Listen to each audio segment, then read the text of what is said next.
This is Story Recapped.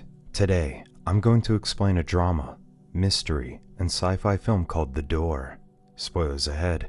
Watch out, and take care. An artist named David Andernach is busy painting in his studio. His daughter, Leonie, invites him to catch butterflies with her. However, David heads out and promises that he'll play with her later. Alone, Leonie chases after butterflies. Meanwhile, David visits a neighbor, Gia, who's annoyed that he hasn't visited in a while. David excuses that he's been preparing for his exhibit. The two have been having an affair, but David doesn't consider their relationship serious. Gia is angered by his comments, but the two still end up getting intimate. During this, David accidentally drops his phone. When David returns home, Leonie is nowhere in sight. He notices the backyard door open, and his instincts kick in. David rushes out and jumps into the pool, where Leonie has drowned. 5 years later, a drunk David knocks on his ex-wife's door only to be pushed off by her new lover, Edgar.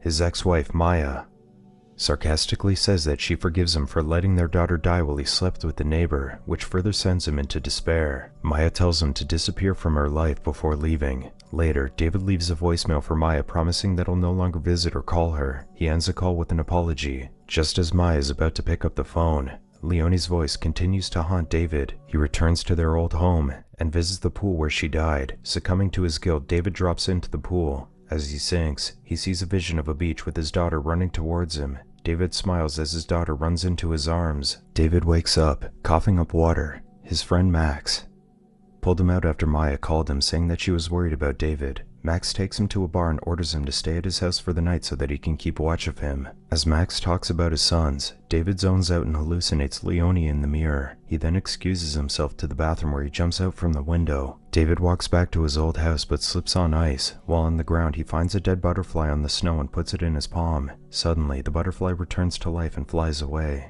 David follows the butterfly into a narrow tunnel that leads to a door with sunlight pouring in from the gaps. David opens the door, and to his surprise he finds himself in the same field, but it's a sunny morning. From afar he sees himself heading to Gia's house. Confused, David walks to his old home and recognizes this as the day that his daughter died. Just then, Leonie trips near the pool, hits her head and falls into the water. David turns to save his daughter, but gets hit by a truck. Still, David limps to the backyard and jumps into the pool. He releases her shoelace that gets stuck on the drain and successfully brings her back to the surface. David holds on to his daughter, relieved that she's safe. As Leonie sleeps, David watches her lovingly with tears in his eyes. He then prepares to leave just as the phone rings. David heads back and rejects the call while the other David walks inside. The younger David finds him and carefully walks towards him, believing that he's a burglar. David catches a glimpse of the other David just before he hits him on the head. David stabs the other one in the neck with a pencil in defense. The younger David dies, smearing his blood on the floor. Leonie suddenly calls him from the top of the stairs. In distraught, David yells for her to return to her room. Then, David quickly cleans up the scene and removes the body. The phone rings again just as he finishes, and David picks it up.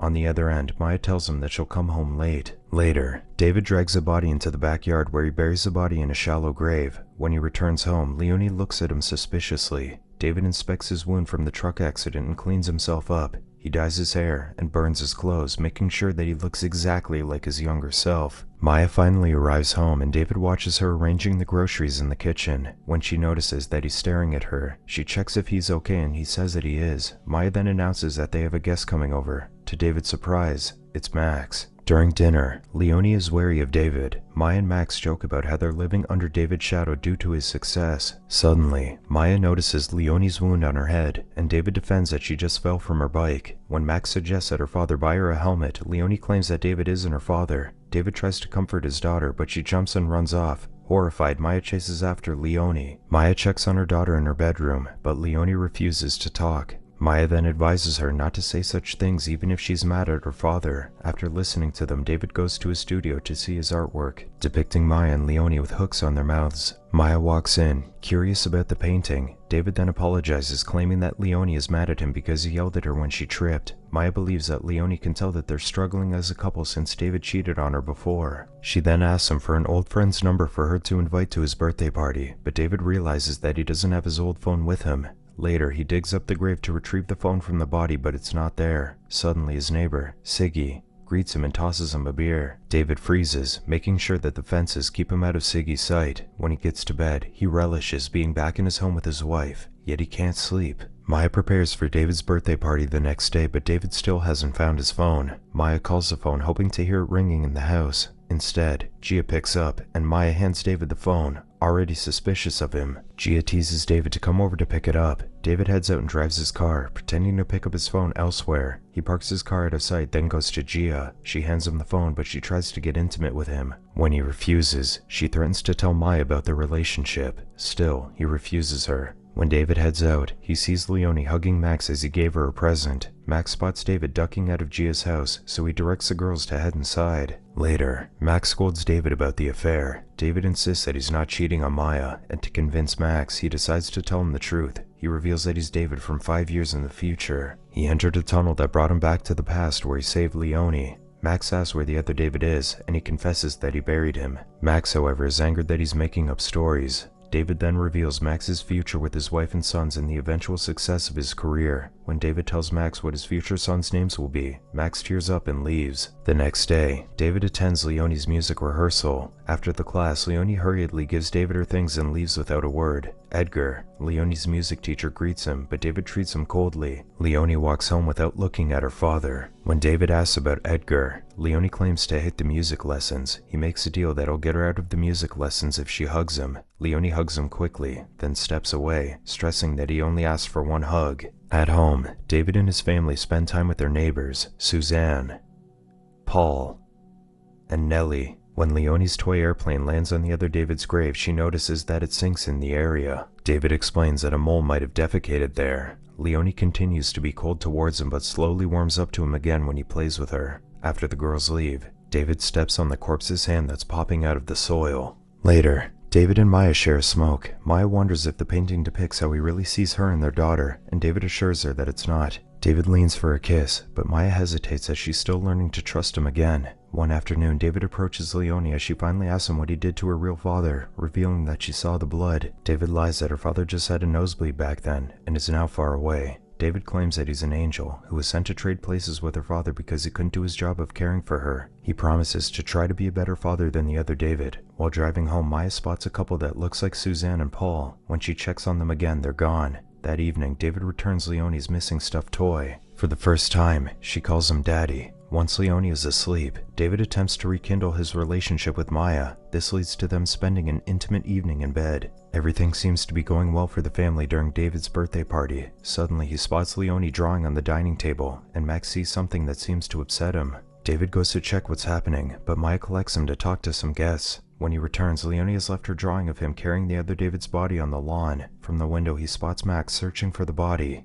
It starts to rain when David finds him kneeling before the corpse of the old David. David tells Max that it was an accident, but Max is still in disbelief. He tries to head back to the party, but David stops him. The two get into a scuffle, and Siggy suddenly appears, stabbing Max in the head with a pickaxe. Siggy hurries David to hide the body before his family notices. Siggy helps David move Max's body to the woods, where David buries him. Siggy insists that it was the only way to keep Max from betraying him. On their way back, David notices an odd-looking Gia driving past them. Once Siggy leaves, David mourns for his friend in the car. With the party still ongoing, David sneaks into the laundry room and cleans himself up. He then searches for Maya and tells her that they're in danger. With Leonie asleep in his arms, David and Maya rush to the tunnel. David directs him to go inside and leads them to the door on the other side. David heads forward, not noticing that Maya and Leonie stop following him. He checks the door on the other end and sees that it's snowing on the other side. When he notices that Maya and Leonie are gone, he runs back out, where Siggy hits him in the head with a gun. Siggy threatens him not to go back in time anymore. The following day, David contemplates what to do while watching his wife and daughter sleeping. Later, Maya confronts him about the previous night. David claims that Max led him away from the party to smoke a joint. He acts as if he can't remember what happened, but Maya doesn't buy it. She asks about the tunnel and his wound, but David feigns innocence. David apologizes and promises not to get high again. Later, Siggy invites David to his house. When David refuses a drink, Siggy yells at him to relax. He assures David that his walls are soundproof. Siggy then tells him that he also used the door at the tunnel to correct his life. He was imprisoned for committing many minor crimes, and when he was granted parole, he went into the tunnel and discovered this world, which was 5 years in the past. Now he's living off placing bets on sports games since he already knew the outcome. He's also killed his past self, claiming that it's the price they pay for another chance. Siggy reveals that there's more of them who've come from the future, and he buried those who tried to reveal their secret in the same woods where Max is now. Heavy with thought, David returns home and locks the door, afraid of what Siggy might do. David overhears that Leonie will be having dinner at Suzanne's house, so he asks Suzanne to call him when Leonie is ready to come home. Before going inside their home, Maya notices the odd couple on the road again. She follows them to Suzanne's house. Suzanne and Paul are cooking in the kitchen as the other couple enter, holding a knife. Maya walks by just in time to see Paul and Suzanne getting killed by their future selves. Maya takes the girls and runs. The future Paul chases after them, but Maya reaches her house before he can cross the street. Maya's hysterical as she explains that Suzanne and Paul are dead. She hurries to call the police and explains to David how their killers look like Suzanne and Paul. David hesitates, then asks Maya not to call the police. Maya demands that he tell the truth about the tunnel, but he can't. Later, the police arrive with the new Suzanne and Paul to collect their daughter. Nellie recognizes that something's different with their parents, and Maya tries to take her away from them. The police restrain Maya as she begs them not to let the girl go with the couple. David hugs his wife to calm her down. She then collects Leonie and rushes upstairs. The police advise David to watch over his wife before leaving. After the police are gone, David receives a phone call from Maya, but her tone is different. He looks around and sees Maya from his timeline in Siggy's house. There, the future Maya claims that she also wants to be with Leonie, who's alive in this timeline. She promises that they can make a fresh start if he lets her. Meanwhile, Maya quietly heads downstairs with Leonie, making sure that David is not around. Leonie assures her mother that Nellie is with her better parents now, revealing that David was also replaced with a better one. At Siggy's house, the future Maya is doubtful about hurting her past self. David tries to convince her not to do it, but she asserts that she needs to be with her daughter. To spare her, David volunteers to do it instead. Siggy hands him a gun and gives him only 5 minutes to do the job. David goes across the street and meets the future Gia, who promises that she's changed and wants what's best for David and Leonie. He ignores her and hurries back home, spotting the police still keeping watch of them. When he gets home, Maya and Leonie are nowhere. Suddenly, Maya hits him in the face, so he aims his gun at her. He warns her that she'll be killed and Leonie will be taken away. David sets the gun down and tells her to go to the other side of the tunnel to escape.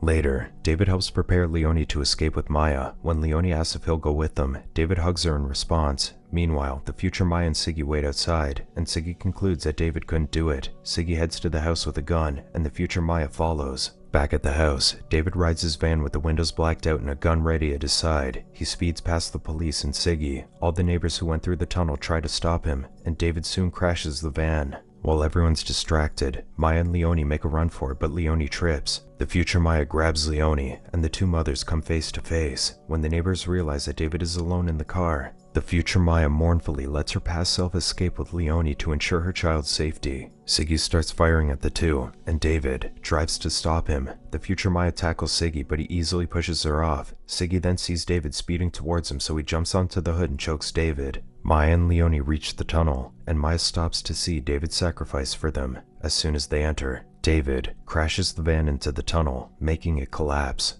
David survives the crash. He climbs out of the van, and the future Maya heads to the pool. David joins